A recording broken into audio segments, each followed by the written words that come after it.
mga imahe ay inaalala at pinapahalagahan natin ang mga naging buhay ng mga santong ito.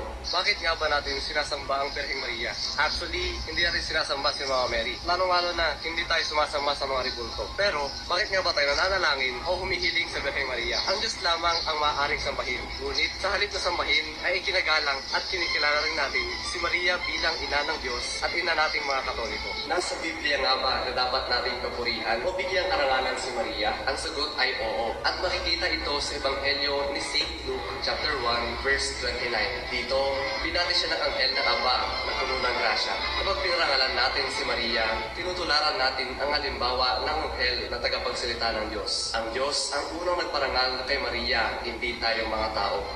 Bago kayo tumira, aral-aral din pagnaytay. Napakasarap palang maging isang Katoliko. Yan po ang isang katotohanan.